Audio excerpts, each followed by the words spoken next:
Okay. All right, I think we got lucky here. Let me just make sure this audio is working. Let's see if the audio is working. I sure hope that it is. And it is. Love that.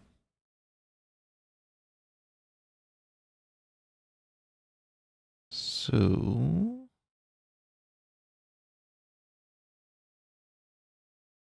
let me do this.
All right. Hello, hello. I hope everyone can hear me. If you can't hear me, that'll be very disappointing. Because I swore I tested this and the audio should be fine. So if it's not fine, then I'm very upset. So please let me know if you all can hear me. Yes, it's fine. Thank you. Thank you, Erudite. Love that. Thank you, Game Gang. All right. So in roughly 6 minutes, we'll get it started.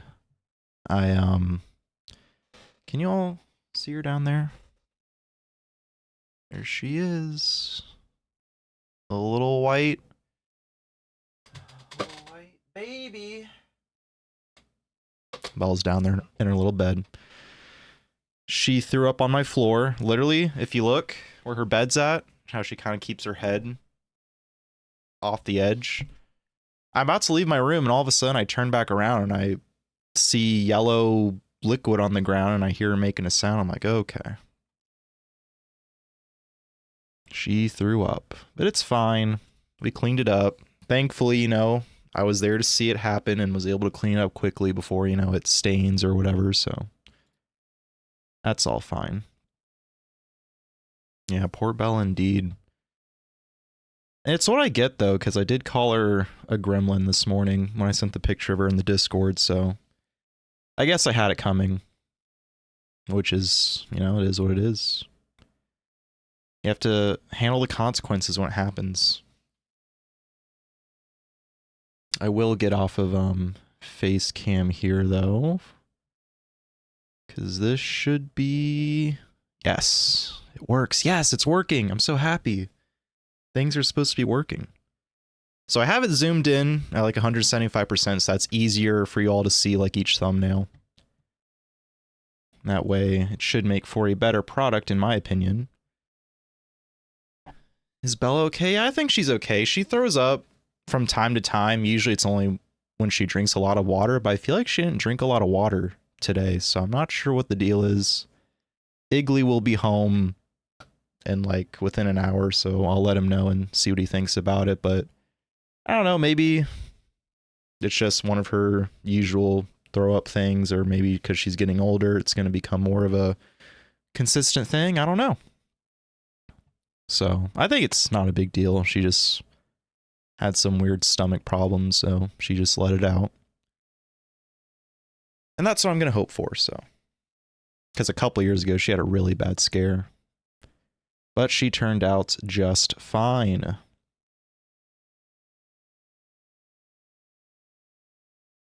So we got 3 more minutes. In 3 more minutes, I'll start explaining the rules, criteria, how I'm going to rank these. So we're just going to give it a bit. I do appreciate 45 people in here. Wow, love that. Thank you all that's tuned in.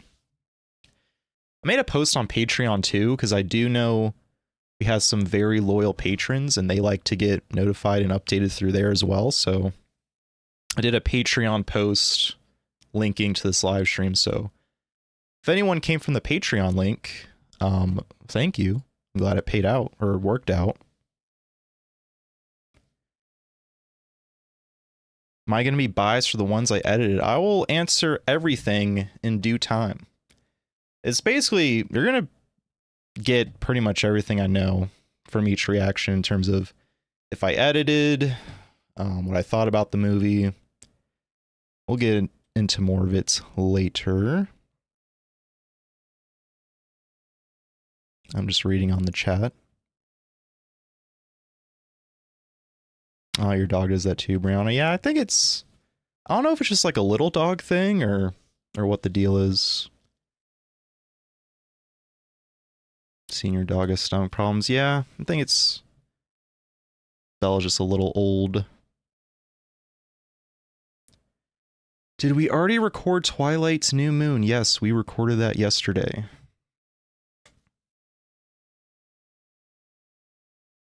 Hello, Maria.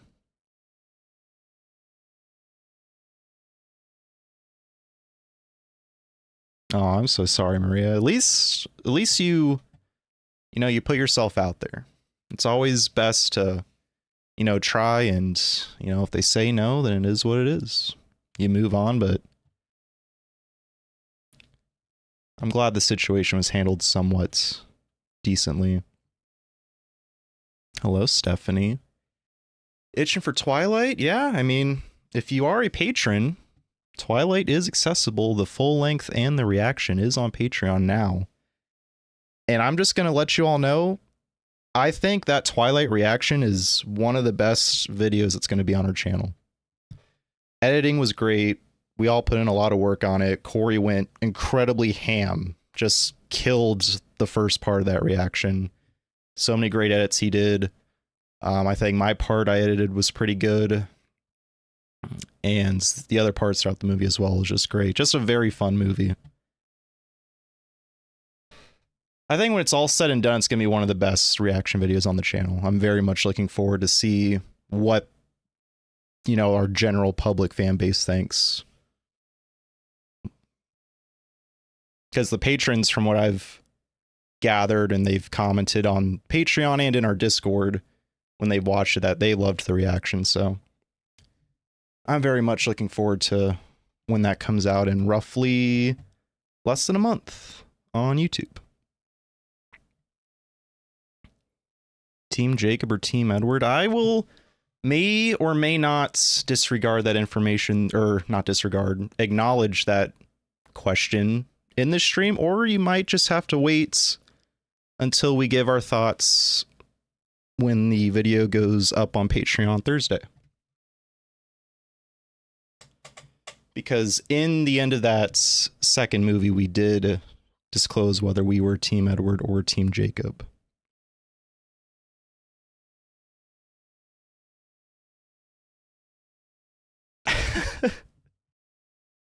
All these Twilight questions, I love to see it.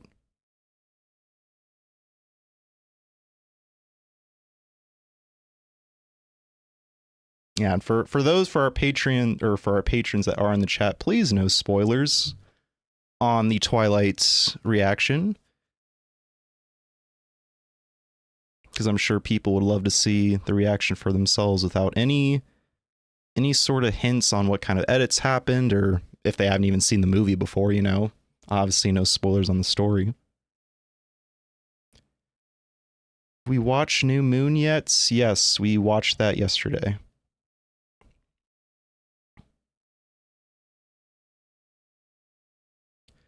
All right, so it's past 5 o'clock, so I will go ahead and start explaining how this is going to work. So unfortunately, you know, I'm kind of, I mean, as you can see right here, just Raggedy Pack reactions that Matthew has been in. So down here is every single movie and one TV series, shouts to Percy Jackson. Every movie and TV series that I have been in. So obviously no Scream, Alien, Saw, Paranormal Activity, basically every movie series I'm not on. That's not going to be here because I wasn't on the reaction. And you can also all see, like, with these thumbnails, I just put the 2 Sonic movies first because I'm just going to get those out of the way. But outside from that, I went from chronological order of release date, and I took some liberties. So like Hereditary, I kind of grouped with the A24 films, even though Hereditary should probably be all the way back near like The Conjuring and The Exorcist. But I just thought it'd be better to put it with the other A24 films. The other asterisk here is this only includes movies from ever since I've been on the channel, and that have been published on YouTube in the year 2024. So the 4 Tarantino movies of Reservoir Dogs, Pulp Fiction, Inglourious Bastards, and Django Unchained, geez. That will not be on here. I have seen the movies. All 4 Tarantino movies are on Patreon right now. Reservoir Dogs is published on YouTube, but that happened in 2025. But they will not be on here. Just for consistency purposes, you know, I think it'll be fun to do a once a year tier list stream where I'll just add on to the tier list of the new movies that came out each year. And then, Yeah, so unfortunately no Twilight either. But spoilers, the first Twilight reaction movie, it would be an S tier. I'm just gonna let that be known. So once next year comes around, you will expect Twilight somewhere in the S tier. As for the rest of the 4 Twilight movies, I don't know yet, because I haven't seen all of them. Let me look at chat again.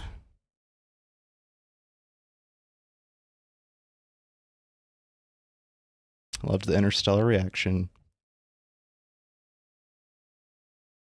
Thank you, Brown. Yeah, please make sure like and subscribe. I don't ask for it a lot because I know it's what we should do, but I just personally, as a viewer, I can get annoyed when, you know, people open up with that stuff. But you know, it makes sense. I mean, the analytics show it, so thank you for that reminder, Brianna. So on top of the movie having to have been published on YouTube by the year 2024, my rankings, there will be a mix of just what I thought of the movie, my own personal bias. If I did edit a movie and I know what I did in like an edit, that might influence where a movie might go.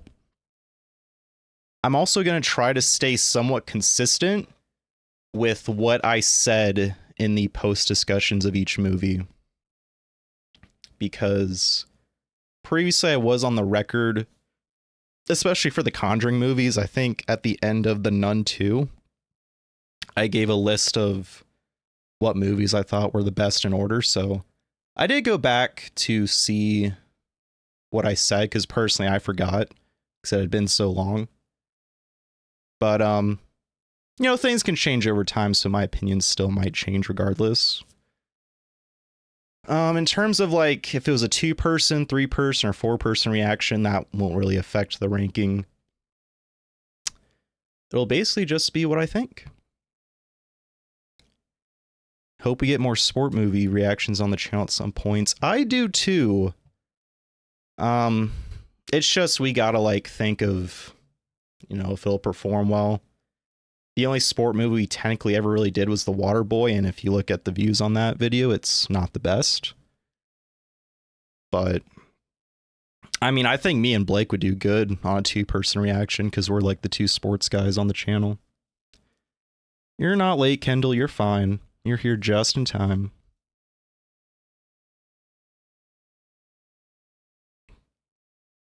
Need more actors pretending to play baseball commentary. I'd love to watch some sports movies, but maybe one day we'll just see how things go. All right. So I have the 2 Sonic movies first here.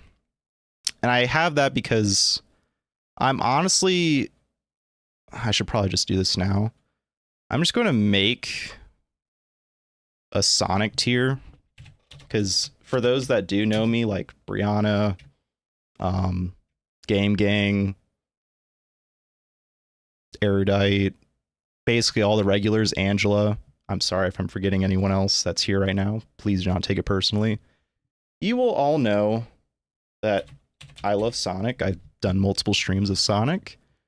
And the movies I obviously think are going to be great. So I'm just going to put them in their own tier. Why did it go there? Hold on. We're clearing this row. And I'm fixing. Oh, there we go. Okay. So I'm just going to put these in their own tier. I'm sure once Sonic 3 comes out and we watch on the channel, it'll also go there. Yeah, that's just going to be its own tier. Because I mean, I love Sonic. They might not be, and it's hard to compare those. I mean, I guess I could somewhat compare Free Guy because that's also kind of a gaming movie. But let me rename this one S tier. There we go. I don't know why it went to the left. That's going to bother me now. Okay, there we go. So yeah, these are pretty self-explanatory.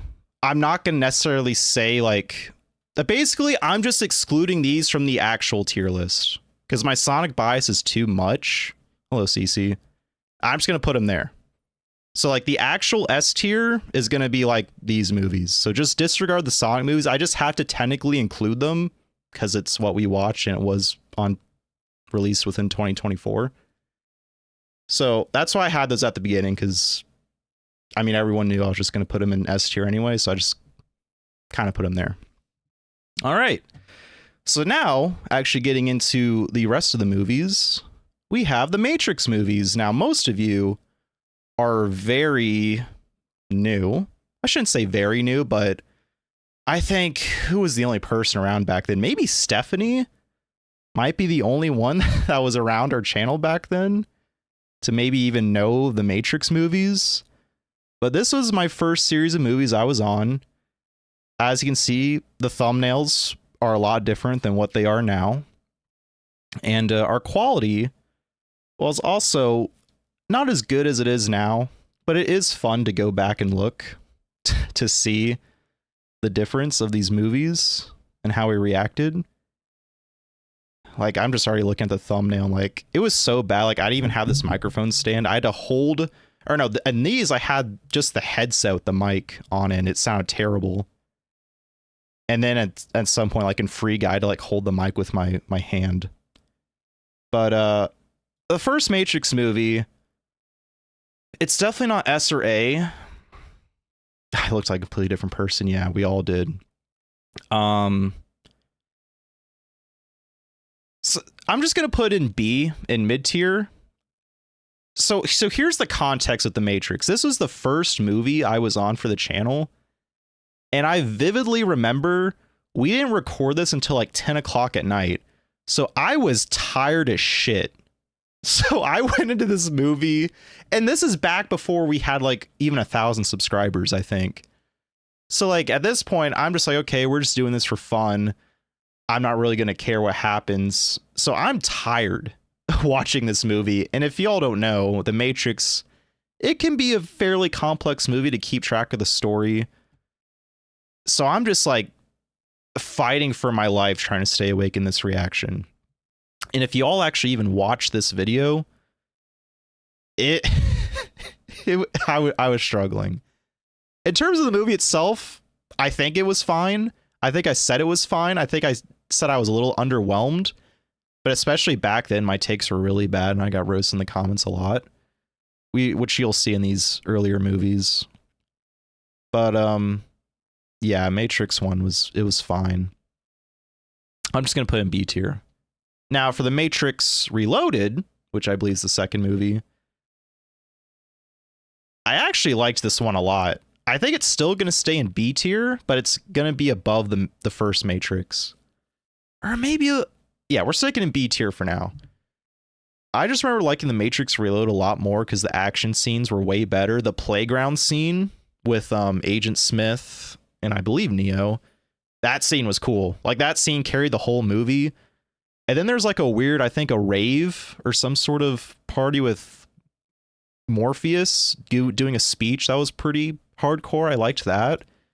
Other than that, I don't remember anything else from the movie. So that's all I can give you. It Follows is on there, CC, yes. So Matrix, oh, what is this? Resolutions? I think is the name of this, or Revolutions. This movie, it kind of sucked.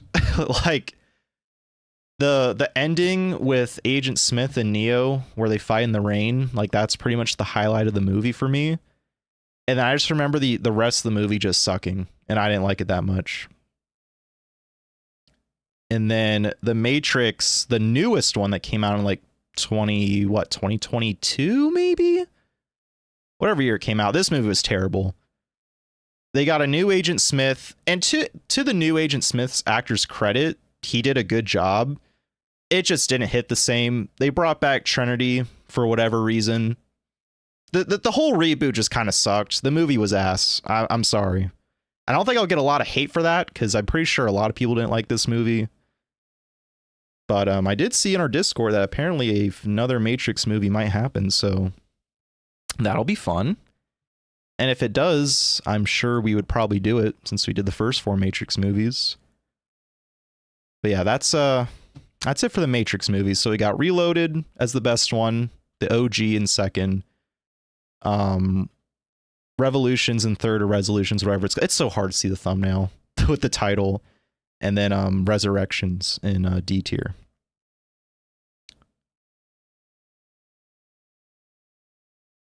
I need to do the ratings right after the movie because you're already losing people. I'm sorry. I'm just doing how I want to do it.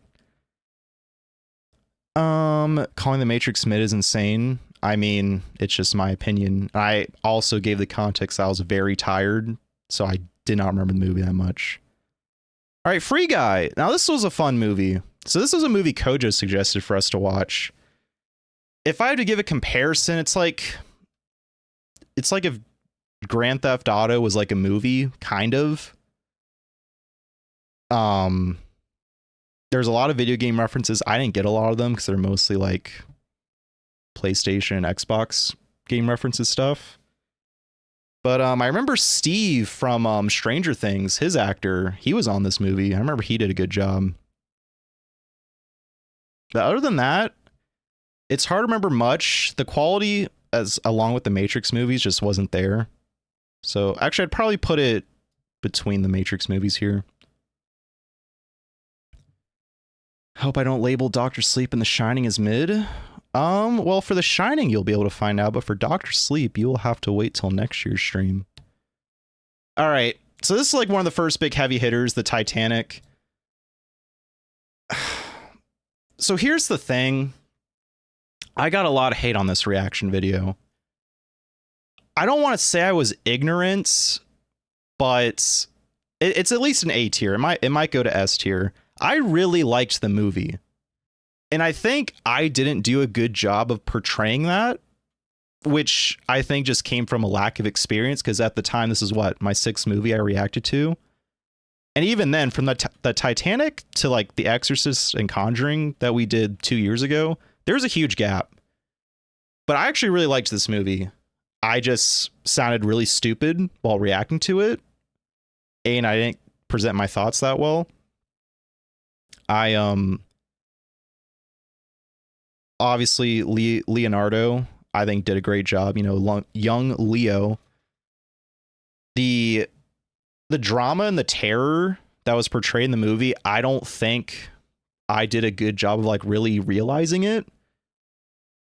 But it's such a sad movie, and like just a interesting way they retold a historical event. So if you all go back and watch this reaction, I'm going to sound stupid, like really dumb. So if you want to see that, go for it. But just know I really liked this movie, and I don't think my reaction did it justice for how I thought. Because obviously I looked back on it and I realized, wow, this movie's like actually goated.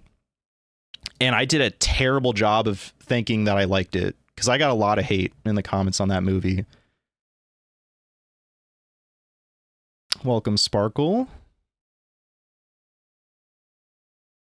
You're a very big unfiltered Matthew enjoyer, so you had a great time. Oh yeah, here's another thing. So this movie, it's not censored. This is before I think we got monetized. So I don't know if it was Igley that edited this movie, but if you want to hear F-bombs, Igley drops them in this movie, because I went back and watched some of it, and Igley was just letting it rip. So obviously we censor every bad word usually. So if you want to see that, watch this reaction. Yeah, Titanic, it's a very good movie. I might put it in S later, but from a reaction standpoint of like me being on it, I think it wasn't as good as it should be, so I'm just going to leave it in A tier. Welcome, just about. LOL, Igley Bomb. Yeah, Titanic, I think, did get blocked. I know it's not monetized right now because it had trouble with that stuff. Yes, we did react to Titanic, Maria. We did, way back in the day. All right, so now we're getting into what I consider the standard, like, modern era of the Raggedy Pack. So I'd say from Halloween 2023 onward is when our channel started to actually gain traction with new subscribers. So The Exorcist, I'm sure you all know, I gave very harsh opinions. It's probably my worst reaction video I've ever been on, and I don't think it's ever going to get topped. I said a lot of bad things about The Exorcist. I said I didn't like it. It's so bad going back on that comment section, man. I got ripped to shreds for not appreciating this cult classic. Let me say some good things I liked about The Exorcist before I place this in a tier. I don't remember her name, but the child actor who was possessed, obviously, she did a phenomenal job. Like, she killed it. As far as the pacing and I shouldn't even keep talking because I'm just going to get so much hate. The movie just was not for me. I didn't like it. And I'm just going to go ahead and set the record straight. I don't care anymore. I'm not taking the heat on this movie anymore. Reagan was her name. Thank you. You are correct. It was Reagan. Blake, Igley, and Kojo, they all didn't like this movie either. I was just the only one that let my voice be heard. Now, I went back and looked at the post discussion. One of them also kind of said they didn't like it. They just weren't as ruthless as I was because I quote unquote said this movie is ass. No one else said it like that, but they all felt it. So I'm just letting it be known. All of your favorite Raggedy boys, all the Kojo and Blake stands that think they're amazing, they think this movie's dog shit. And so did me and Igley. Now, Corey does not think this movie's dog shit. I'm not putting Corey under blast here. Corey likes this movie, so don't hate on Corey. I'll still take the majority of the heat, but I've taken a good bit of this heat for far too long, and this is my chance to let the people know that we did not like this movie. I was just the only one that really, really let it be known. So this movie's going in D tier. I'm sorry. This movie sucks. You know, I get it. For its time, I'm sure it was the best thing since sliced bread. But for me, watching this movie in 2023, I just couldn't get into it. I'm sorry. Now, some of the scenes, like obviously Reagan, when she's possessed, like the glass shard and the stabbing, terrifying, horrifying. That's the scene you see in my thumbnail where I'm making that face. The vomiting she does, the green blood, whatever it was, terrifying. But everything surrounding those scenes of getting to it, I couldn't. It was just so boring. I'm sorry. Call me a zoomer. I'm not a zoomer, by the way. Call me dumb, simple-minded, whatever. That movie, I didn't like The Exorcist. That's it. And I will wonder if a movie will ever surpass this movie as being one of the worst movies ever that I've reacted to. So, all right. Now, if you want to get into a good spiritual possession movie, we have The Conjuring, which is way better than The Exorcist. First Conjuring movie, it's an S tier. Now, all right. Let me look back at the comments, because obviously The Exorcist was going to get a lot of chatter going. So let me see. People watch this because of The Conjuring. We love that. Sparkle didn't like The Exorcist either. Sorry, Sparkle. Now the whole world knows that they did not read the comment section. Brianna loves The Exorcist. Yeah, I'm sure a lot of you love The Exorcist.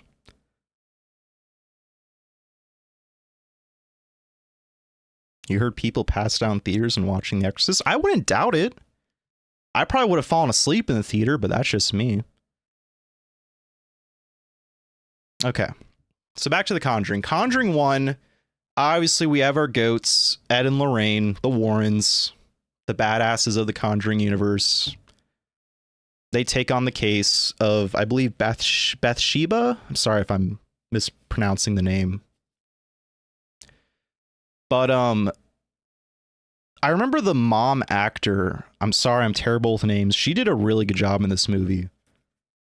And the scene that got me, because it's a very slow built up movie. You don't really get much until roughly a third of the way into the movie. But when they're in the one room with like the wardrobe closet thing, and then just the arms come out with the clap of the hands, I was like, okay, this is getting to be some spooky shit.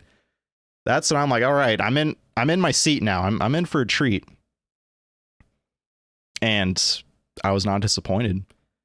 The Conjuring did great on our channel. I think it's our second most viewed video behind Kill Bill. It was our most viewed video for a while until Kill Bill surpassed it. But The Conjuring, it has to be an S tier just because of the importance of it on our channel. And I generally just liked the movie. It's not my favorite of the Conjuring movies, spoilers. But yeah, Conjuring 2 is actually my favorite. It's only a little better than the first Conjuring to me. I just love the second Conjuring movie because I think the scary scenes were a bit better here. I liked the more evolved lore that we got with obviously Valak, however you say the name. I loved the little crooked man, little spinoff. I loved the old soul of, again, sorry, it's been so long, I forget the names, but the one spirit who's like sitting in the chair, in the lazy boy chair. But he was just like controlled the whole time. And just Valak being such a ruthless demon in the Warren house, and the scene where like Valak, the shadow goes across the room and into the painting and then jumps out and goes towards Lorraine. It was awesome. And then the end where the tree snaps and like the spike of the tree they're going to use to kill Ed on it was just fantastic. I love The Conjuring 2. It's probably forever going to be my favorite Conjuring movie. If it ever gets topped, I'll be surprised. So yeah, Conjuring 2, easy S tier. Next we have Conjuring 3. So here's the thing. I'm going to put Conjuring 3 in A tier. But there are parts of the third Conjuring movie, of The Devil Made Me Do It, that I liked more than both movies. I loved the fact that our villain wasn't necessarily a spirit. It was just like a witchcraft woman trying to basically summon a spirit. In the setting of like the old town, kind of like an old country town. It's been so long since I've seen the movie, so my apologies if I'm saying the wrong thing or just whatever.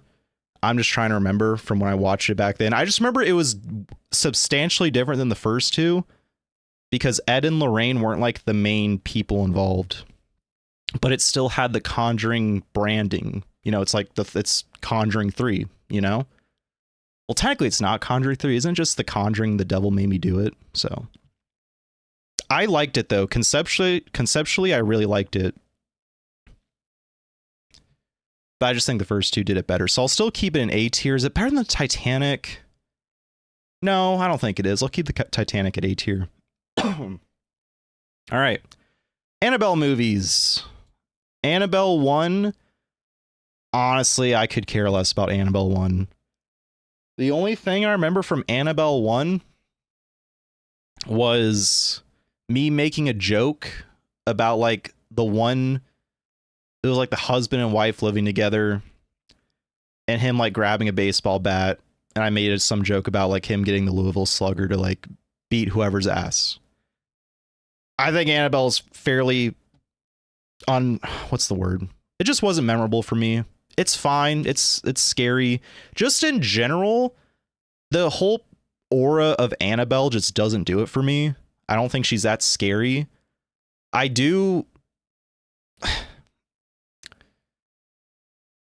just not scared of a doll that just sits down and just like controls things with her spirit powers. It just like, it needs to be like Chucky style, you know, he's running around with the knife. That's what I need. It's just the Annabelle movies didn't do it for me. So that's why it's in C tier. I didn't think Annabelle's that scary. Now, Annabelle Creation, I think it's a substantially better movie. Let me go ahead and put Annabelle above this third Matrix. Actually, you know what? I'm putting this Matrix movie in D tier. It's terrible, dude. Annabelle Creation was very good though. Good enough it should be in B tier. My apologies. The actual lore of getting to know, obviously with the name Annabelle Creation, you know, you actually get to see the backstory. And I remember just like all the orphans in the, oh my God, in the orphanage, obviously. I don't remember specifics, but I do know that it was just my favorite of the 3 Annabelle movies. I'm sorry I can't give much of an explanation. I promise when we get to like the more recent stuff in 2024, I'll be able to remember more. But Annabelle Creation, it was good. I think it was just, I remember it being substantially, hello, can I talk? Just being better. Annabelle Comes Home. This is like, I don't know. I think Kojo did this thumbnail. I don't know why he put the stupid coins for my eyes. It is what it is, though. Annabelle Comes Home.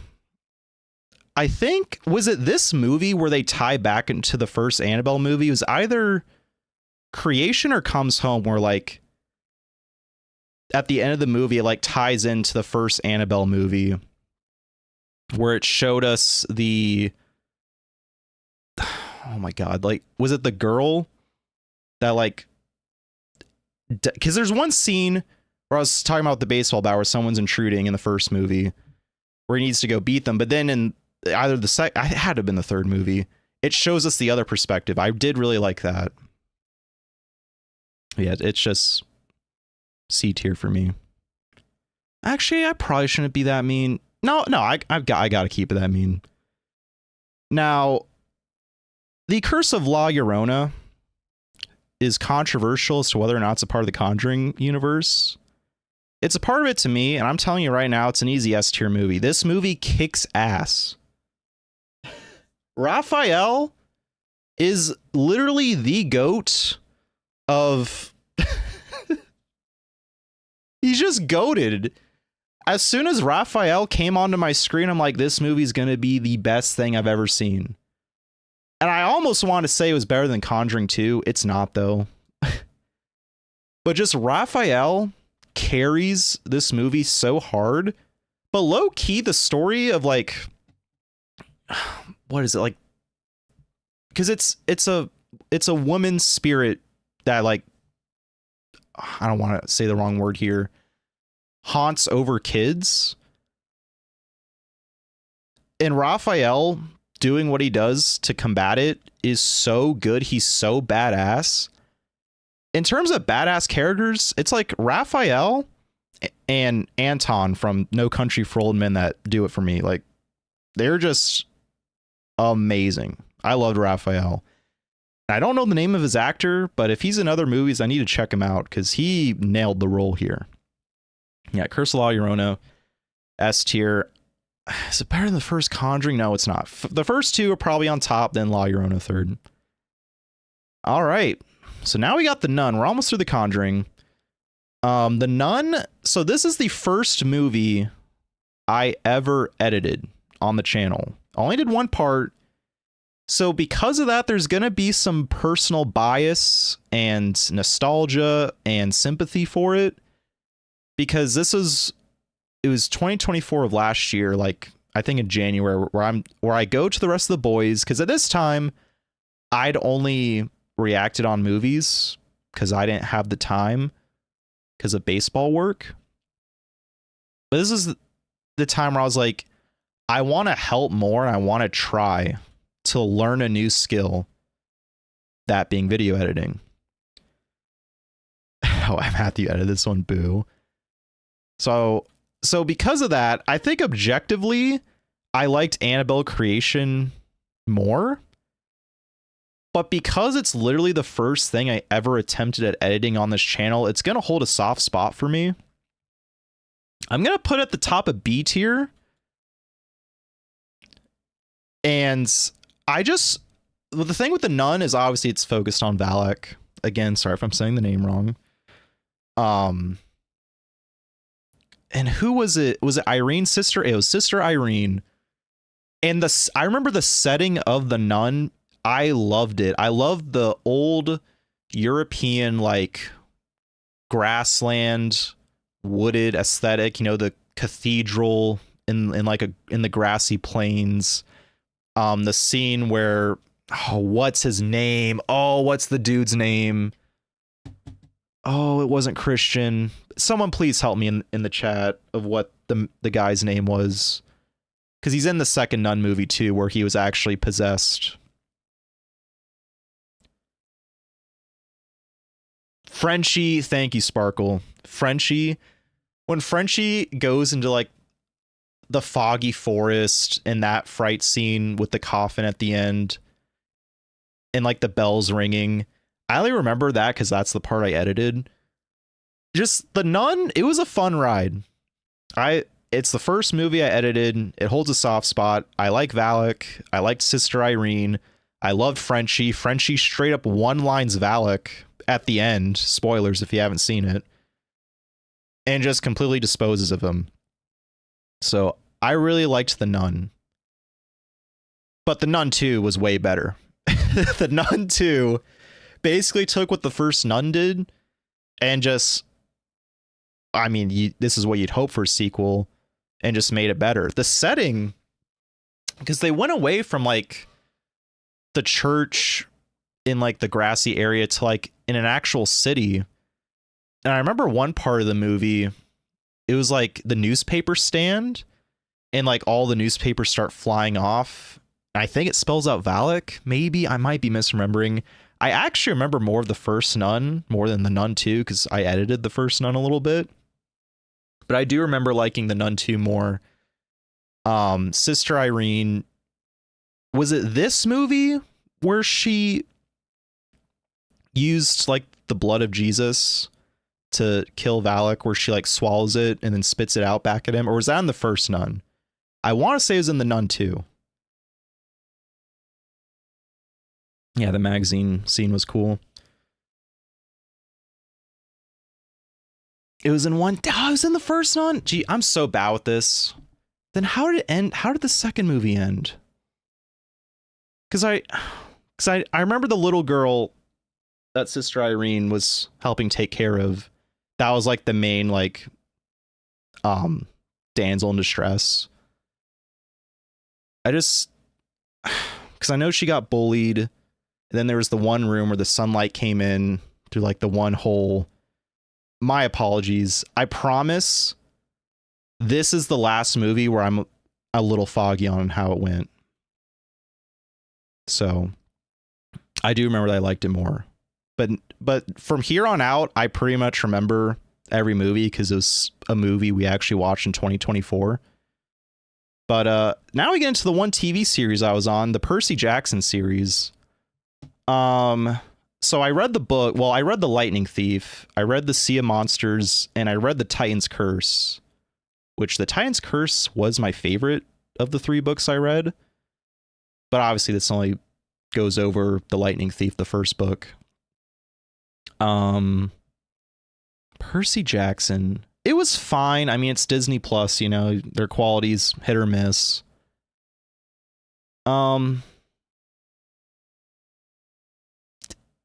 It's fine. I'm just gonna put in B tier. Probably like right here. I think it did a decent job of adapting The Lightning Thief. I think the episode runtimes were a little inconsistent. I think the actor for Percy did a really good job. I think the actor for Grover was really annoying.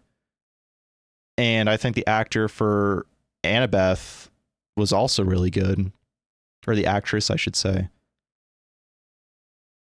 Edge being in the series, in the show, was interesting as a choice. But is there even going to be a second season of this? Did we watch the movies too? We have not watched the movies on the channel, just the series. Yeah, Percy Jackson. It was fine for what it was, but it definitely, Disney could have done a better job. Now, the original Thing, S tier, at the top for now. I loved this movie. I went to this movie. I never watched it. We all never watched it. Me, Corey, and Igley. And I was hooked from the beginning with the Norwegian chasing after the dog, who turns out to have obviously be the Thing. McCready as the lead role, amazing. Charles, is it Charles? Charles, I'm so sorry. Again, I'm terrible with names. The ending with him, with McCready and Charles, and like the whole, oh, do you want a drink or whatever? It's like kind of give a clue as if who had the Thing at the end in them. It's essentially Among Us before Among Us happened. Not that I'm a fan of Among Us necessarily, but I love a good like mystery of like, oh, who can we trust in our group, and just stuff like that. When I watched Alien for a movie night, it gave me similar vibes to The Thing. So I've just come to realize across both those movies, I just really like that kind of plot. And the practical effects for The Thing of like, and like the dog scene at the beginning when you kind of first see the Thing for what it really is, like it's so good. Just good horror, good plot. He doesn't give you an answer as to who has the Thing at the end, but through interpretation, you can come to your own conclusions. I love The Thing. It might be number one on this tier list. It might get topped. I'm not sure, but I loved The Thing.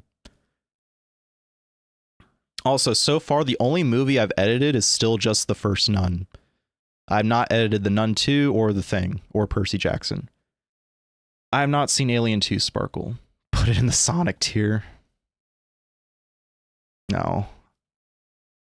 I will not. So now, obviously, we watched The Thing 2011 fairly recently. I just kept it with The Thing just to kind of keep it consistent. The Thing, the prequel sequel, will there be a substance reaction? I am not sure. Maybe at some point. So the one thing about The Thing 2011 is I remember, I mean, it's very recently, so I should remember, the CGI in this movie, there were some really bad parts of it. For a movie that gets released like 20 years later, The Thing just holds up way better than the prequel sequel. Now, in terms of the lore and seeing like, oh, this is what happened back in the Norwegian base, like how we see how it came to be, that is very cool. And it still follows the same thing where the Thing takes over, starts infecting people. You have to try to figure out who's infected, who's not. It still has everything the original Thing had. It just wasn't as good. It was fine. It was cool extra lore, and I can appreciate it for that. But I'd probably...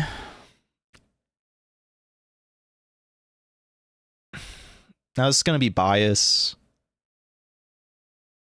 I'm going to put it like right here in A tier, because I still like it personally. I think it was a good reaction. I think, honestly, me, Igley, and Corey, I think do a really good job as a trio. So it's going to go there. Will there be a Beetlejuice 1 and basically all the Beetlejuice movies reactions? Maybe at some point. It is not on the plans right now, but I would not be opposed to it because I'm sure I would love those movies.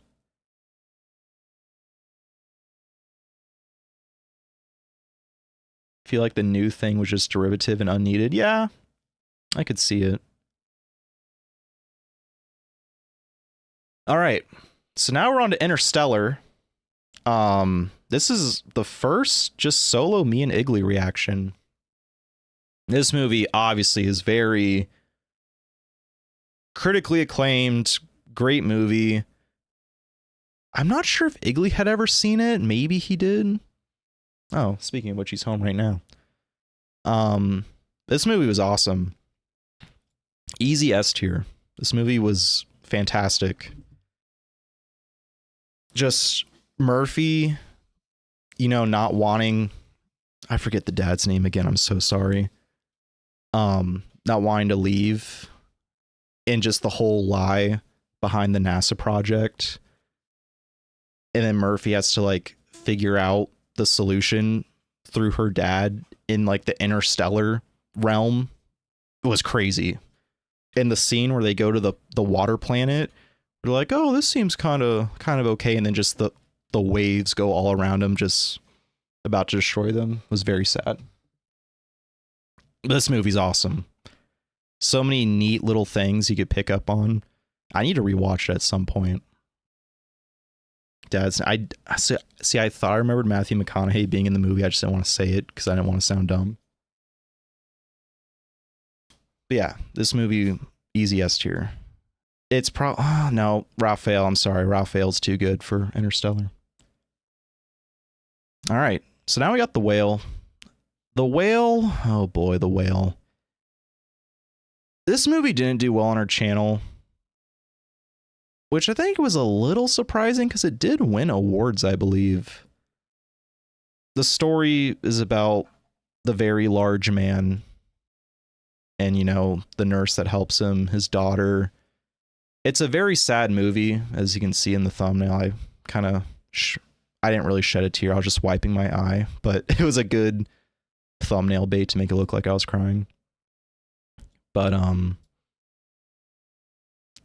mean, it's, in terms of, if it made for a good reaction video, I don't necessarily think it did. It's very hard for like dialogue heavy movies like The Whale to react to, because you need to listen and just pay attention to so much of it that you can't really talk at times. I'm going to put it in C tier. Not that it's a bad movie. I just didn't think it made for a good reaction movie, if that makes sense. Yeah, I didn't think The Whale was that great. Honestly, it's going in D tier. The Whale was really not that good. I mean, it's still good. It just wasn't good for us to react to, is a better way to put it. Next, The Waterboy, our second Me and Igley movie. So we're both big Adam Sandler guys. I had seen The Waterboy before, but it was like only once, and I didn't remember much. Igley hadn't seen it. This movie's really good, and it's honestly a very underrated reaction. It's a shame how little views it has on the channel, because I think me and Igley did really well here, because I like kind of helped him with like the football stuff of what was going on, and then he was just kind of enjoying the Adam Sandler moments. There's some really funny scenes too with him and, oh my gosh, what's her name? Igley! What's the girl's name in The Waterboy? I don't know without looking. Igley doesn't know either. This is a bad look on both of us, but she was very funny. And she was very sweet to him. And the green notebook with all the play calls. And the coach forgets it, and then he remembers, and he's able to. Obviously, they're able to win the championship. They're able to win the Bourbon Bowl in the end. I'd say it's A tier. I'd say it's right here for me.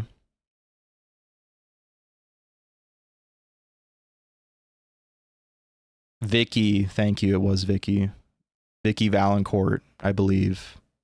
Yeah, Valancourt. See, as soon as I heard the name Vicky, I remember the last name. She was also in the other movie we watched on movie night one time. Was it? Oh, what was it? Don't tell me the name. It was not Twitches. That's a different movie. That's nowhere close. The Craft. It was The Craft. Yep, got it. Okay, Brianna just said The Craft. Okay, we're good. I'm not that much of a fraud. But yeah, Vicky Valancourt. Bobby Boucher, dynamic duo of the movie. Waterboy's a great movie, and this is a very good reaction. If you have not seen it, please watch it. It's a very good reaction. It's criminal how low views it has. All right, No Country for Old Men. This movie was awesome. The one thing I didn't like about the movie, though, was the ending. Because, you know, it's kind of symbolic, though, because it's like, you can just go at any time. But Anton was such a good character, man.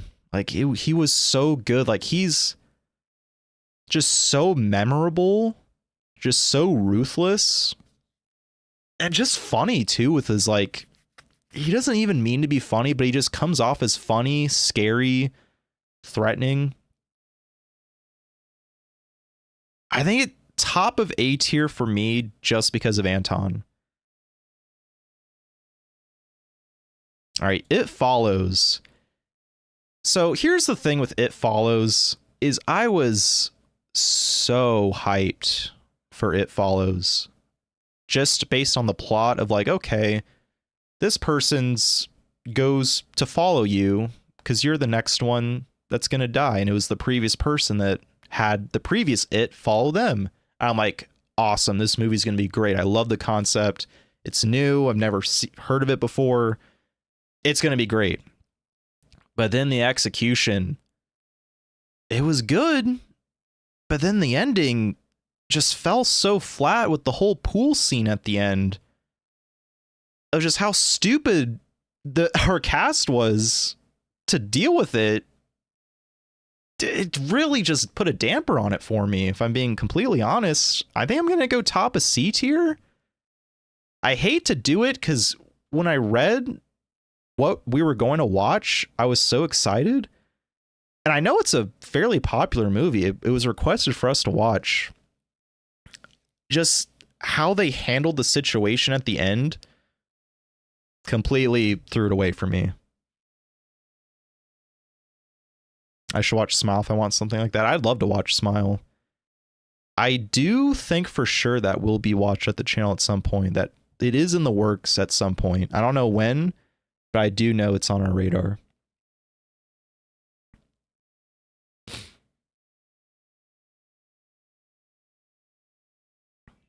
QT talked about It Falls on his podcast, really? Yeah, maybe I shouldn't be too harsh on the ending, but man, it really just soured it. Now I'm thinking about it, I'm trying to maybe if I should move some other. I'll do it later at the end. All right, so now we got A Quiet Place. This is another movie, a little series of movies that did really well for us. Conceptually, such an interesting movie. It gave me a lot of I Am Legend vibes, where, you know, you kind of have, you know, the Earth's kind of wiped out. You can't make any noise or else the aliens are going to come kill you, essentially. The scene at the beginning where the little boy, you know, he just wants to get the spaceship, you know, he just wants to play with the spaceship, but of course he makes the sound, and seeing him get taken away just like that, just killed, is like very traumatizing and memorable. Just a very good movie. And the dad, of course, you know, risking his life at the end to save his family. It's just so, oh, it was very good. I think top of A tier. I think I'm going to go top of A tier for A Quiet Place. Quiet Place Part 2. I liked it more than the first one. The bear trap scene, Corey did a fantastic job on that edit. I remember that specifically when I rewatched that reaction. The bear trap scene of the boy, the son, the brother, our reactions, it's like, oh, it's just so memorable. It was so good. And then them getting trapped in the little I forgot what the device was, but like the little washing machine thing. It wasn't a washing machine, obviously. But I also remember we just completely roasted Corey for saying like, oh, we should just trap the alien in that thing. And we're all just like, oh, I think it's a little too big for it. And then like Igley said something, and then Blake said something for it, and Corey's just like, I'm like, all right, I see how it is, guys. Like, that was really funny too. I'm going to say it's S tier. I think it barely squeaks out the first Quiet Place. A very cool movie conceptually. Now, A Quiet Place Day One. There are some returning characters from the second movie, not many, like not our main cast, but it was different. I didn't like it as much. It was kind of cool to see, like, obviously day one sort of gives you like the origin for the whole situation. The story of the main character, you know, she just wanted her piece of pizza, just like with her family at the pizza parlor. But just, it was a little slow, the movie. It wasn't as good as the first two. It's still a fine movie. I'd probably put it like right behind Annabelle Creation. It was fine. I just didn't like it as much as the first two.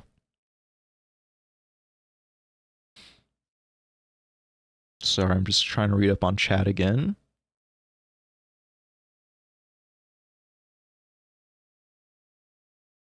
Yeah, you're sad about the dad sparkle. Yeah, the first, both Quiet Places, very good movies.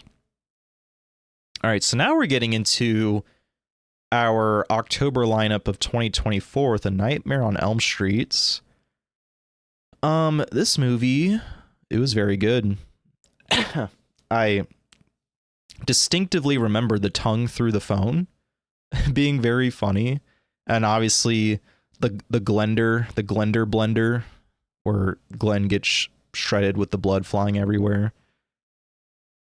So this movie was very good. It's definitely an A tier.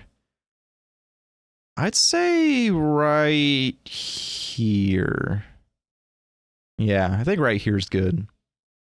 Freddy, in terms of Freddy as a villain, so I knew Freddy before from Dead by Daylight, but obviously he's based on the other movies he's in with the preschool stuff and whatnot. So that's what I thought when we were going into this. I'm like, oh, I'm expecting like preschools and playgrounds and him supposed to be like haunting little kids.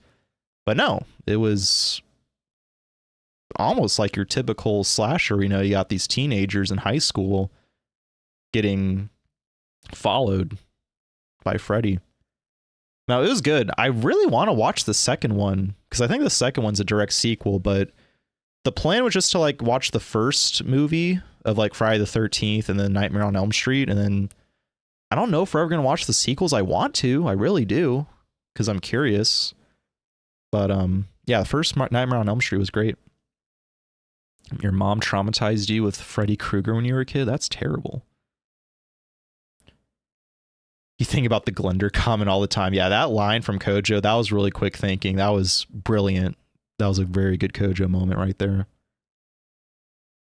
Third one's your favorite? Yeah, I heard the third one's good.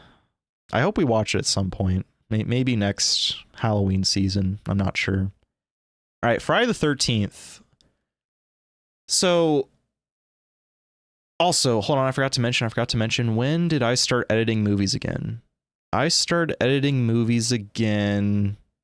So A Quiet Place day one was when I started editing movies again. So I edited A Quiet Place day one. I edited The Thing 2011, or at least one part of it. I edited a part of Nightmare on Elm Street. So now we're getting to the point where all these movies I'm about to put, I had some sort of influence on the edit. So there's some knowledge there. Who did I just have? What movie was it? Where was it? It was Friday the 13th. Okay. Friday the 13th, it's cool because the entire, so we all look stupid because Corey knew, because he remembered from Scream, because Scream did a parody of like, oh, the one person's the killer or whatever. It's not Freddy or it's not Jason. It's his mom or whatever. So Corey knew while watching. I actually did watch this movie at one point. I just completely forgot. And I didn't remember that I'd seen this movie until like 2/3 of the way through the reaction. So I also, in the end, knew that the mom was going to be revealed as the killer and not Jason. So that kind of ruined it for me. The problem with this movie, it's just very slow. There's a lot of just dead scenes.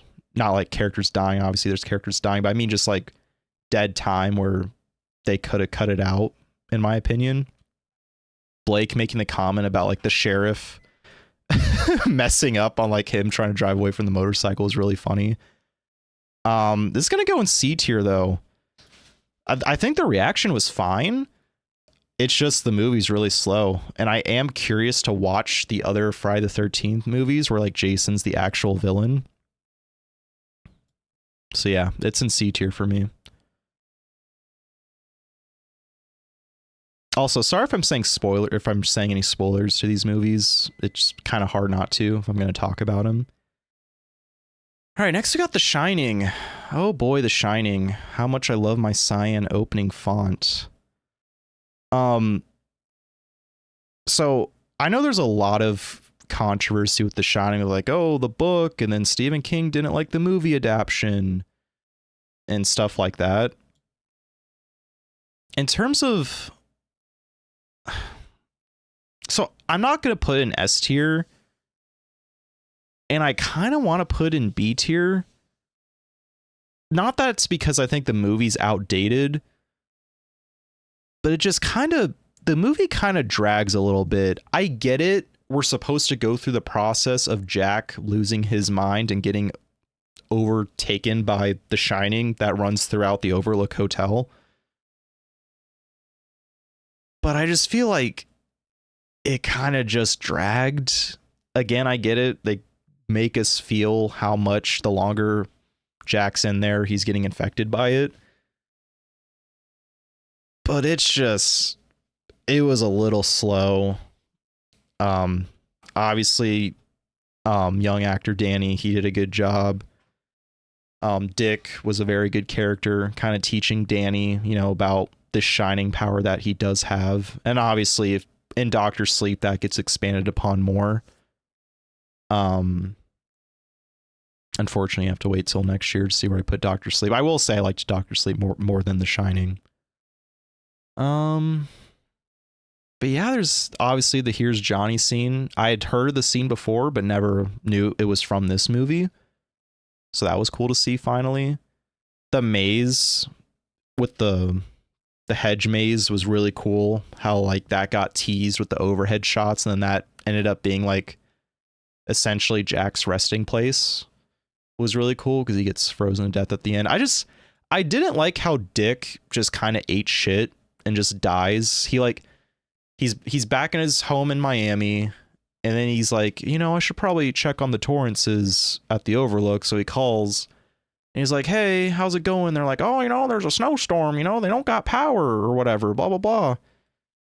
Or it wasn't, they didn't have power, they just lost communication. So he flies all the way from Miami to get back to Denver, Colorado, wherever it was, to the Overlook. He gets the snowmobile thing that obviously Danny and his mom use to help escape. And then Jack just swings an axe at him and kills him. It was very underwhelming. That was the one part of the movie I didn't like. Dick just kind of got shat on for no reason. He got a short end of the stick there.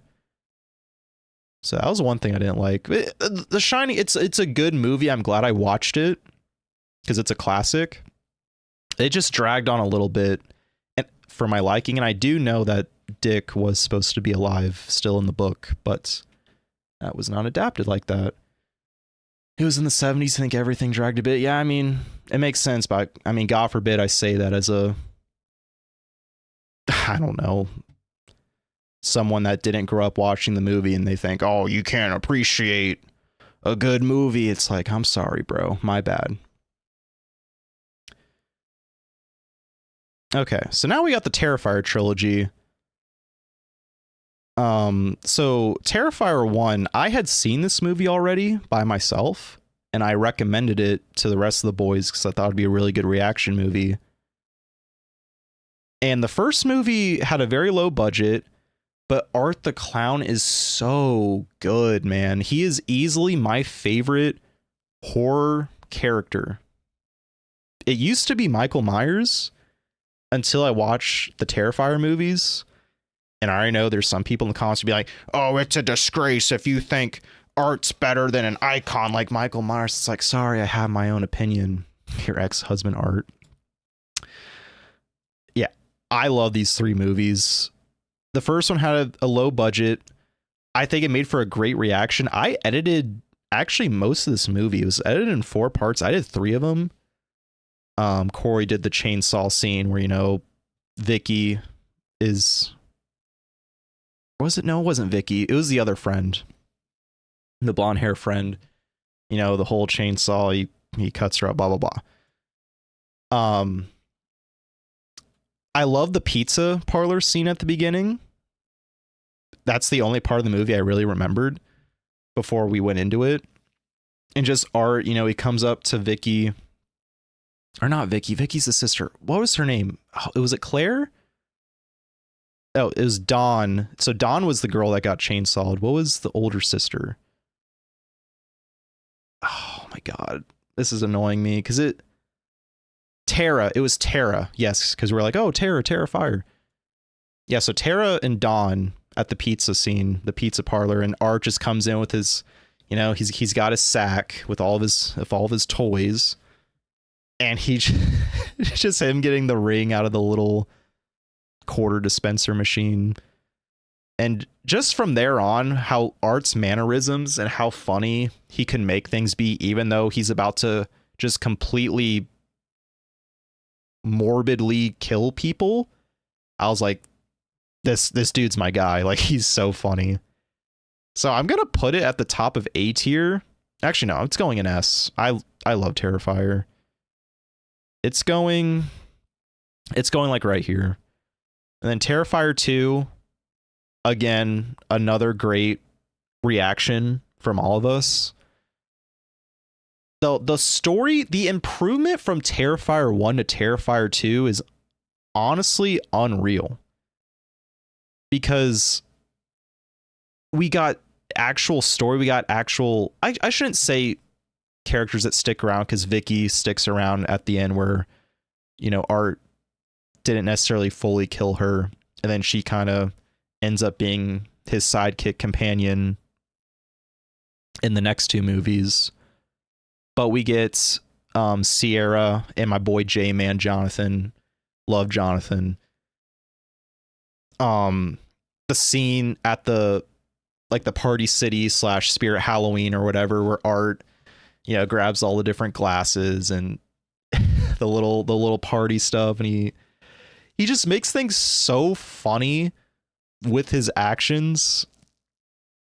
And we get to learn the lore, and obviously we know now, the comments do not shut up about it, where they're like, Art's not Sierra and Jonathan's dad, it's a demon. It's like, yeah, we get it, it's a demon, but we're watching the movie for the first time and we're trying to theorize who Art is. And I think there were, to our defense, there were clues that made it look like Art was the dad. And honestly, I'm still not denying that theory. With the whole sketchbook, you know, his name's Art. Sierra and Jonathan's dad did art and comics for a living. It was just very cool. And now Terrifier 3.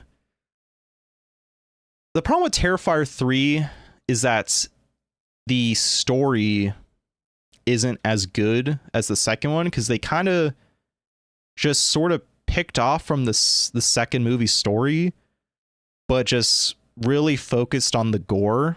The gore is easily the best in this one. I'm not necessarily a gore fan. I'm really not. I know in the movies I'm just smiling and laughing the entire time. That's just me trying to cope with it. But Blake, obviously very memorable. He walks away from the movie. Corey blows up, and the edit for that was so good.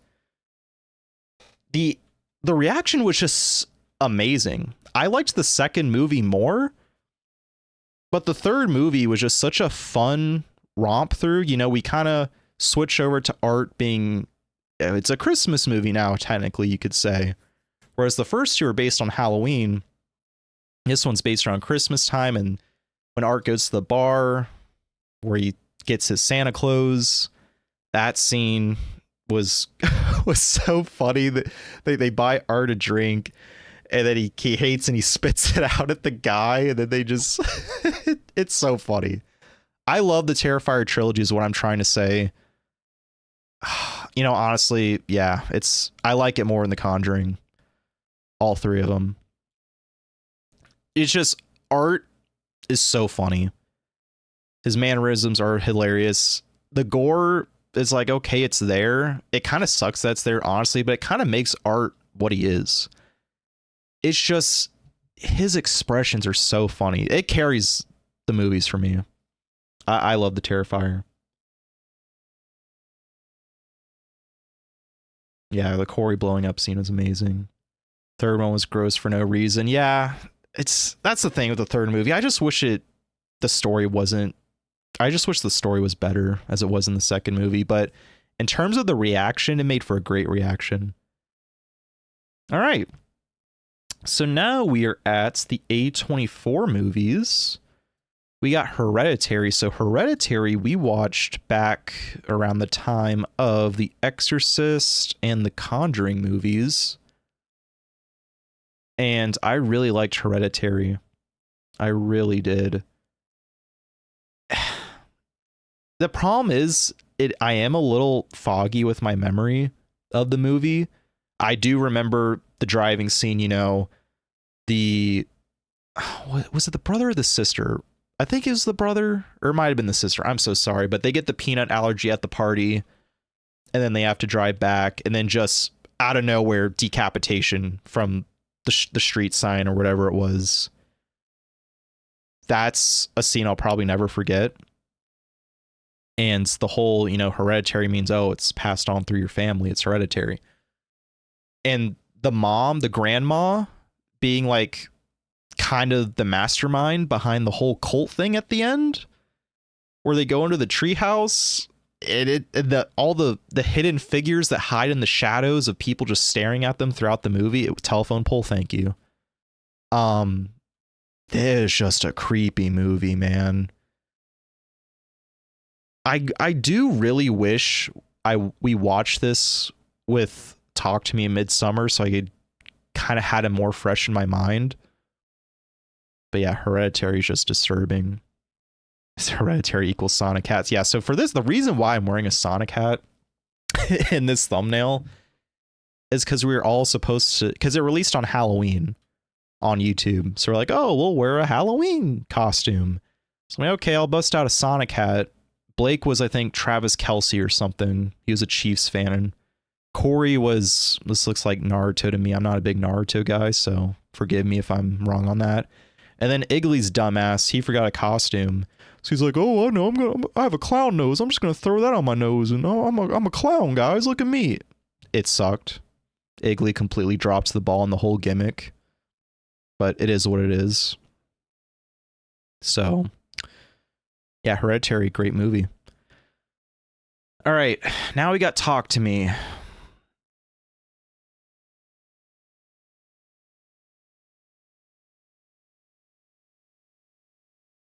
It's Talk to Me's in D tier. I know I get a lot of hate for this. I got on the comments on this movie too. But this movie pissed me off so much. And before I explain, sorry, I need some water real quick.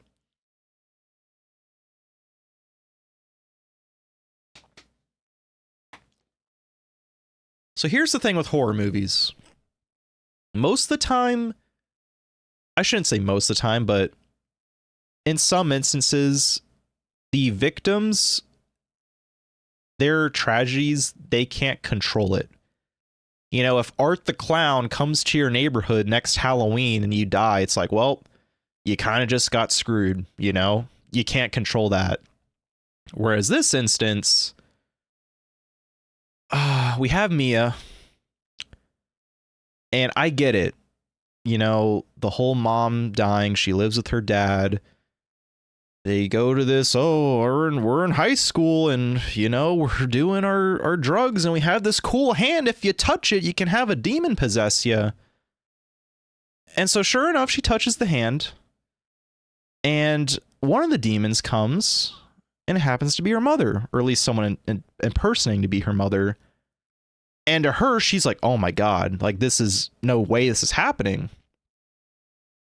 And ever since then, she does whatever she can to reconnect with her mother.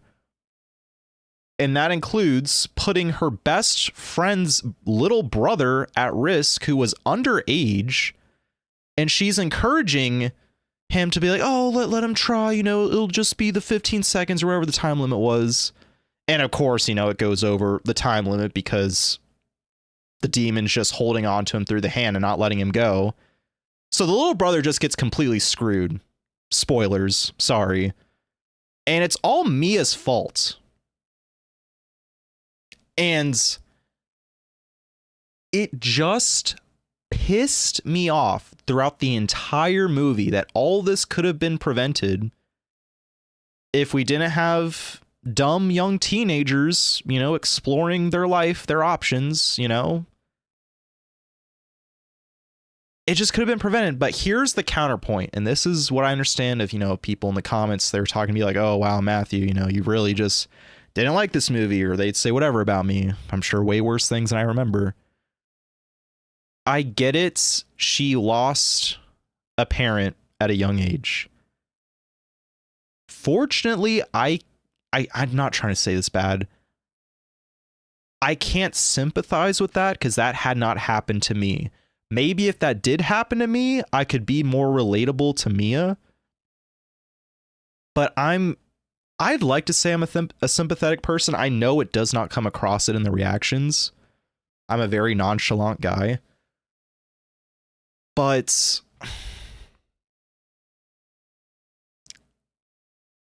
I don't have tolerance for bad decisions. So when I'm watching this movie and I see bad decision after bad decision after bad decision after bad decision happening from Mia, it was just frustrating. Now, I will say the one redeeming part of this movie, the whole ending where, you know, she dies and then she becomes one of the spirits / demons inside the hand, that if someone were to grab the hand, it could be Mia that talks to them. That was really cool. That was a really cool full circle moment. But getting to that part was just very, very frustrating. And that might just be because I don't do drugs, I don't drink, I don't party much, so I cannot relate to any of this that's going on. I just see it as, oh wow, look at these idiots making stupid decisions, and then this one specific girl makes the worst decisions of them all and costs her best friend's little brother's life. I'm like, I can't sympathize with her. I just can't. The movie was not for me. I get it, a lot of people like it. I was just never raised and ventured myself into this sort of environment. So I just didn't like the movie. That it is what it is. Okay. 2 more left. We got Midsummer. I loved Midsummer. I'm going to put it above The Thing because this was my first movie where I feel like I understood how to start editing better. This was my first ever Bella edit. You know, the whole they're at the cliff side and you know, they don't know what's about to happen. And that scene was so horrifying. I like scream like a whatever. I make a sound. And then Bella behind me reacts. And I noticed that. I'm like, I can do something with this. And ever since then, the floodgates have been opened for me when it comes to editing. Now, in terms of the actual movie, Pele was always sus ever since the beginning. Christian was a terrible boyfriend. Mark was hilarious. Mark looked like Sid from Toy Story, and he made so many funny lines. Like, Mark is just such a good comic relief character for such a weird, creepy, eerie movie like this. And then he pees on like the dead tree of like their ancestors, and then like Mark's just hilarious. And the fact that the movie shows us the plot from the beginning of like the painting of basically the Swedish cult's like kind of belief, it was cool because it shows it to us, and all four of us are examining this like, oh, what is this? Like, oh, it's the moon, and what's the sun doing here? And then Blake, like 20 seconds after that, or near the beginning, Blake just goes like, so what's the plot of this movie? And then I edit in the picture from the beginning because it pretty much tells you the whole plot in just a simplified picture. Just the movie is very disturbing. Culty stuff I do find kind of interesting because they're not, I don't want to say they're not normal people, but it's just interesting to learn different beliefs and like practices is what I'm trying to say. So it was just that cliff scene where they jump off and really awakens the movie at the end. Christian in the bear suit. Obviously, my stupid ovulating comment that I got roasted for in the comments. Funny, because I don't understand how to use the right words. I knew what I was trying to say. I just used the wrong word, and I looked like an idiot. So that was very funny. I'm not sure why. What was the main girl's name? This is so bad that I can't remember this. But her story of like, obviously her family dies at the beginning. The beginning of the movie was a little slow to me, if I'm being honest. I get it. They had to show that to give us background on her character to help us understand how she's going to start converting to be the May Queen and join the Midsummer Festival, essentially. So we did need that to help justify what she was going through and her essentially sending Christian to his death. And the whole scene where like Christian just gets used to have sex with, again, I forgot the other girl's name, and just they're all just watching them and like enjoying what she's feeling and making the sounds. Like, it's the movie Midsummer and Hereditary are very comparable with disturbance. I just enjoyed the Midsummer aesthetic more because it's like all bright and cheery, like we're in this grassland in Sweden, the sun's always out. It was just, I love Midsummer. One of my favorite horror movies I ever watched. It might be my favorite ever. Like, it was great. I just love Midsummer. Danny, thank you. Brianna, thank you. Oh my god, the ovulating. All right, lastly, Everything Everywhere All at Once. So this movie's interesting because I assumed when we were watching these A24 movies, I assumed this was going to be another horror movie, and it wasn't. It was just like, kind of gave me Matrix vibes, if I'm being honest, because I remember mentioning that. And it's kind of fitting that the first and last movie on this tier list, obviously the OG Matrix, and then this movie that had some similarities to the Matrix, where they can take on different personalities in these different parallel universes. It was really cool. The relationship between the mom and the daughter, especially the scene where they're in the universe where they're just both rocks and they're just talking it out. Like, that was,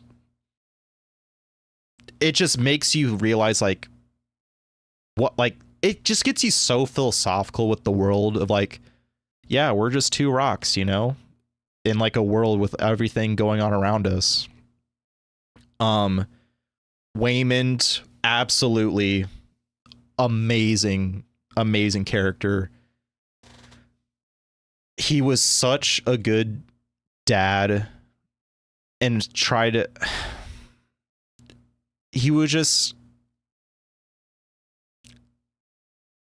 it's hard for me to explain. I just loved Waymond. And the edits in that movie, like with Jamie Lee Curtis as like the one IRS person. And like, I don't know why, if it was either Corey Blake or Igley that noticed it, but the objects on her desk and like how that turned out to come into play later in the movie was so funny. The one like security guy like humping the one thing, the lamp or whatever in the background with the zoom in was so funny. It was a very good reaction. And I can understand how this movie won a lot of awards. And, you know, Blake at the beginning complained about how this beat Top Gun Maverick. But this movie definitely deserved it. It is an S-tier movie for sure. And it was, I think it's a very good movie to cap off 2024. Dark City is a great film to watch. I see. Maybe one day we'll watch it. So now here is the list. I have the 2 Sonic movies up here. Honestly, I'm just going to move these out of here. Actually, no, we'll keep them up there just for simplicity. I'm going to look at this list and potentially see if I'm going to change things around. So we're going to start from the top. Midsummer, I think, stays at number 1 because this is when I really started to learn how to edit more. I loved the movie. The reaction was great from all 4 of us. It's just one of my favorite movies ever. The Thing, conceptually, I loved the movie of like, oh, who is it? Like, who's the odd guy out? Who's going to betray us? Terrifier, self-explanatory. All 3 of these movies did great on our channel, especially Terrifier 3. Just the edits, the reactions, arts, comedic moments, easily gonna stay here. The Conjuring, the 2 Conjuring movies, very good. These 2 movies helped propel our channel a lot, alongside Scream and Saw. I just wasn't on those movies, so unfortunately I couldn't rank them. Raphael, La Llorona, yep. Interstellar, yep. A Quiet Place Part 2, yep. So yeah, I think this S tier is exactly how I'd order it. A tier, first Quiet Place, yep. No Country for Old Men, yep. Nightmare on Elm Street, yet. Titanic, yeah. Again, I really wish I reacted to this movie better. It's such a bad look looking back on that. You make up half of the Terrifier reviews, Maria. We appreciate you rewatching it. It's a very good movie. I mean, I don't blame you. Oh, I shouldn't say it's a very good movie. I should say it's a very good reaction video. So we appreciate you rewatching it. Conjuring, Devil Made Me Do It was very good. Waterboy, me and Igley did a very good job. The Thing, 2011 was good. Nun 2 was also good. And we got The Shining at the top of B. Yeah. I'd say so. The Nun, yep. Annabelle Creation, yep. Quiet Place Day 1. Honestly, but I can't really move it below these movies is the problem. Yeah, I'd say it stays there. Matrix Reloaded, yep. Free Guy, yep. It Follows, Friday the 13th. I just wish that, I don't know, maybe I just missed something on the Annabelle movies, but I feel like it's kind of sucks that they're this low.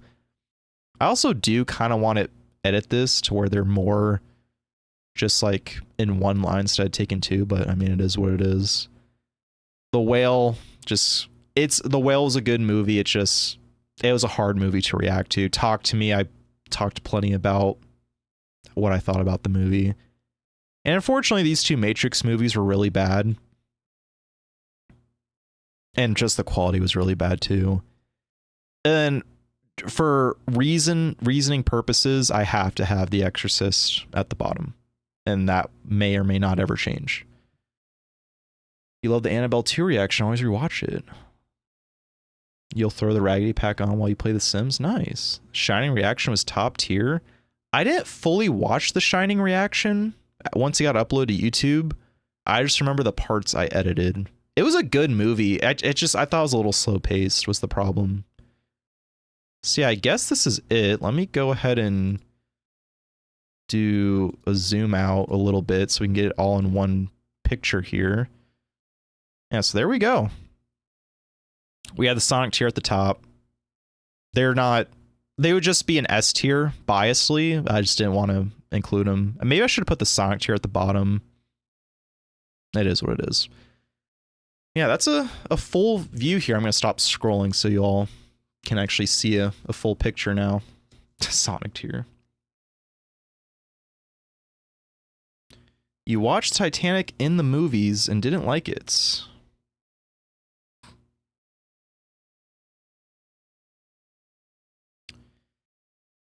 Yeah, the only thing I remember not liking about the Titanic was how Rose threw away the diamond of the sea, or whatever it was called. Apologies for not remembering.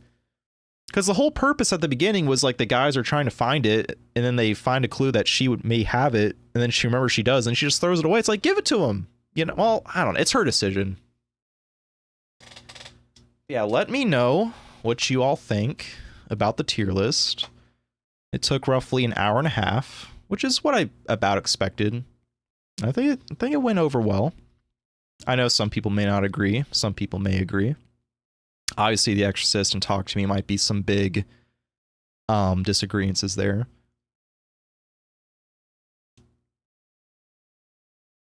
Heart of the Ocean, you peasants. My apologies, Game Gang. Please spare me.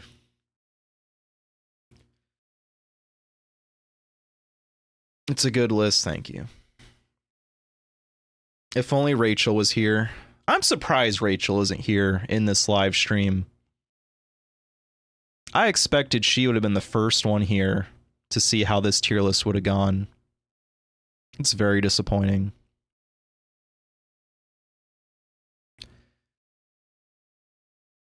But yeah, I guess I can spend the rest of this talking about potential future plans. You personally would have Friday the 13th higher, but it's all good. Yeah. So, I mean, Friday the 13th as a series is very, you know, it's very popular. Maybe if I watched the other ones, I could get a better appreciation for the first one. I've only seen the first one, so. Waterboy's an S tier. I mean, you're trying to convince me right now. I would agree. I mean, it is my list. You're convincing me, Game Gang. Matrix Reloaded's a lot better on a rewatch. Yeah, I agree. I loved Matrix Reloaded.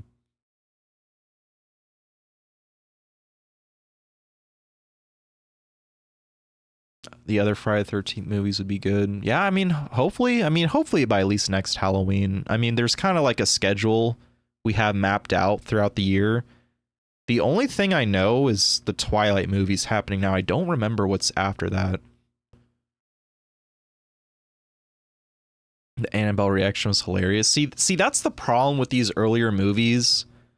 The Conjuring universe movies, even The Whale, Free Guy, The Matrix, Titanic. I don't necessarily remember the movies that well, and I did watch the reactions at one point, like the full video reaction. I just don't remember. I'm sure it's very funny. I mean, we're all good friends and are entertaining, and we treat each video like we're just hanging out watching a movie and cracking jokes at the movie and at each other. So I'm sure they're very fun reactions and good. I just don't remember them too much. At least those movies. So I guess while I do have most of you here, at least, you know, our frequent viewers, again, I appreciate you all watching. Let me just kind of explain how 2025 is going to go specifically for me on the channel. So this month, January, is kind of my last free month I have before my actual job comes back. Some of you may know, and some of you may not. I do work in baseball. I work in Major League Baseball for Tampa Bay Rays and Toronto Blue Jays. And once spring training starts, my availability for reactions is going to be very limited. So I'd say after Twilight, because I'll have to be on every Twilight movie. I'd say after the Twilight movies, don't expect me to be on much. I mean, some of you that may come to great news because a lot of people don't like me, but I just won't be available to be on as many things. At least that's what I foresee. I mean, maybe I can make time, but once spring training happens, I work every day, and I'm not kidding. It's every day for over 2 months in a row, and it's 13 to 14 hour days. It's a grind. I love my job. I'm just not going to have the time and resources to put into the Raggedy Pack channel, which my baseball job is the reason why I wasn't as committed to the channel as I was back in 2023. In 2024, like once it turned into the fall, I wanted to try being more all in on it now that I had the free time when baseball season was over. So I feel like I've gained a better presence on the channel, but I'd say from like, in terms of recording, from like February through at least middle of April, I may not be on much. Once the regular season starts for Major League Baseball, I will not be working every day. There will be times where I'll have maybe a week off in a row, or like maybe even more than a week, and I'll be more available to record things. So you'll still see me on some movies throughout the year, but I won't be as present like a weekly thing like it was throughout October and through January. It'll just maybe be like every other week I might be on a movie or something like that. So it is sad because, you know, I did put a lot of time to try to integrate myself more into the Raggedy Pack, especially community-wise with the Discord and with the movie nights. And that's also another thing that's going to suffer from this. I'm not sure when movie nights will have to get postponed or just put on hold in general, because once spring training starts, I'm just not going to be available. And if I am available, that time would have to go into recording a movie or potentially help with editing. So movie nights would not return until maybe like April or May, maybe when the regular season starts. And here's the thing too, it won't be a weekly thing when baseball season happens. I might be able to do it every other week or just whenever I have time off, but it won't become a weekly thing again until this upcoming October when I'm done working with baseball stuff. So we do still have, I think, for a couple weeks. We have one tonight, obviously. It'll be happening right after this stream. So there'll still be a couple more in 2025, or at the beginning of 2025, I should say, and then probably not another one until like maybe April, and then even then it'll be very kind of sporadic. So yeah, it's very upsetting, but I mean, the reality is, you know, we all have jobs that we prioritize, all of us do. And I'm sure you can tell it's been a bit of a struggle trying to coordinate schedules with the rest of the members, because now Igley has a full-time job now. Blake has a full-time job. We all have jobs, is what I'm trying to say. And, you know, we have different time zones we have to work with. And it's already been a bit of a struggle. I'm sure you can all tell, you know, Paranormal Activity's been on delay for almost 2 months now. And we just can't find a time to get Kojo and Blake to record, because if we do have a time, it's, oh, they're on a TV series like House of Usher and now Dark, and then that has to get prioritized because that's a weekly series. But then they don't have enough time to record the Paranormal Activity movie, so. And now that I'm going to start baseball stuff again soon, I'm just not I'm not gonna be able to be on things. Hopefully it will be fine with Kojo and Blake's schedules and things will still work out. But like that's the reason why I'm not on Dark. I was supposed to be on Dark, but unfortunately it was too many episodes and we would not have been able to record and react it in time before baseball stuff started. So that's why I'm not on Dark. I was going to be on it instead of Kojo to help take one thing off of, you know, Blake and Kojo needs to be on this stuff to help that out, but it just couldn't happen because I don't like promising things that aren't going to happen. So if I can't be on Dark because I have to do baseball stuff, then how's that fair to the channel and the other guys if I'm gonna not be able to watch the rest of the series? So that's the thing. We want to try to make things consistent to where if someone's on a series, they stay on it. That way, if someone clicks on the next video, they're like, oh, where's this person? Why aren't they here? It's like, oh, well, yeah, we just try to make things consistent. So, yeah, that's pretty much it. Just kind of wanted to give the news ahead of time. It is very unfortunate, but I do love working spring training a lot. It's one of my favorite times of the year, if I'm being completely honest. It's a lot of hard work, but it's a cool job. It's a fun job. And I just enjoy it. So I'll do my best to try to do Raggedy Pack stuff throughout that time. I always try to stay active in the Discord, so Bella could step in. Brilliant idea. So yeah, it is a bit sad. I just wanted to kind of give an explanation as to what to maybe expect, at least from me on the channel, for the foreseeable future. We do, as I guess as a little teaser, thank you, Nora, I appreciate it. We do have a bit of a slight announcement coming up. I guess a little sneak preview for you all. As some of you do know, we do have merchandise coming out.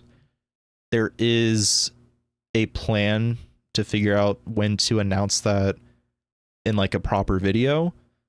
I think it's going to be happening soon. I'm just not sure when, but that is in the works. And then in terms of Patreon, there are changes going to be happening. I'm not going to say what specifically because I'm not sure that's my right position to do so. But just know that there is a change that's going to happen. Nothing that's getting taken away in terms of content, but just stuff that's going to change, and you all will see once that gets properly announced, probably by Corey, if I had to guess. I just want to give you all a little heads up. Nothing too bad, nothing too crazy, especially if you are already a patron. This should not affect you at all. So if you are a patron, you don't really need to worry. It's just for future patrons.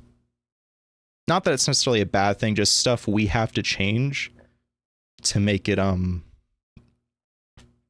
better and provide you all with better content. So that's pretty much all it is. I know it's a little gray area of me not really giving an answer, but just want to let, you know, the loyal viewers know that there is some changes happening and my content here on the channel will be dying down a little bit.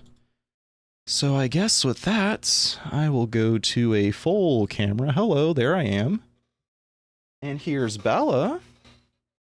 Hello, feller. Here is the little gremlin that's threw up on my floor just roughly 3 hours ago. I'll put her up here. She's like, oh my god, that's me. I threw up on his floor. And I'll do it again if he calls me a gremlin again. Yeah, I get it, Bella. So, yeah, I guess I never talked about, I did say I was going to maybe talk about some of the Twilight movies. Or no, it was the Tarantino movies. I did promise Brianna that I would mention where I would maybe put them. Reservoir Dogs, I guess, would probably go. I mean, it's better than the Matrix movies in terms of reaction quality wise. Reservoir Dogs probably in B tier. Pulp Fiction, again, this is subject to change, so when I do the stream next year, it may not end up being like this. I'm just trying to give a rough estimate. Pulp Fiction, at least A tier. Inglourious Bastards, S tier. And then Django Unchained, probably in D tier. So I know that one might be a wild take, but I do explain in the outro my thoughts on that movie. So yeah.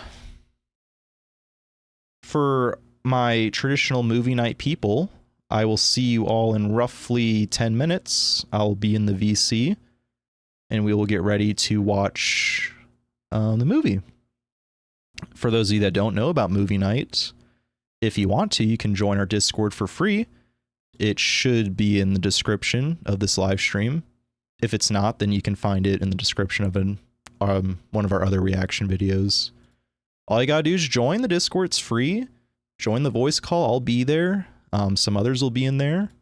You don't have to talk while watching the movie. You can just stay muted if you want.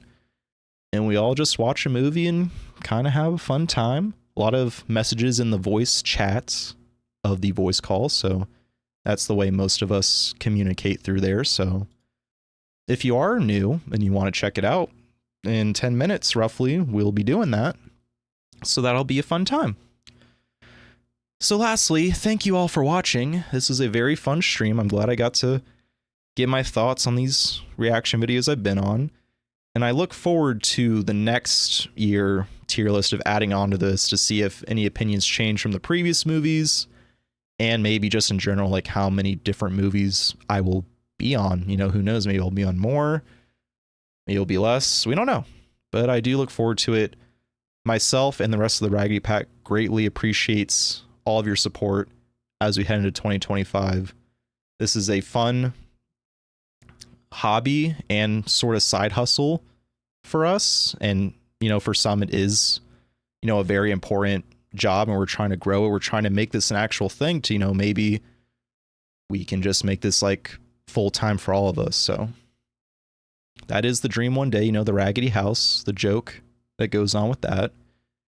And that doesn't happen without you all core viewers who come and watch me for the movie nights, these little streams. We greatly appreciate your support. I greatly appreciate you. Bella greatly appreciates you, even though I'm sure she doesn't know what we're talking about. But that's fine. She appreciates you. So yes, that'll do it. See you all in 10 minutes in the Discord. Please join. It's going to be a fun time. And we love you. We appreciate you. And we will see you next time. And for some of you, we'll see you in 10 minutes for movie night. So see ya. Enjoy the rest of your night.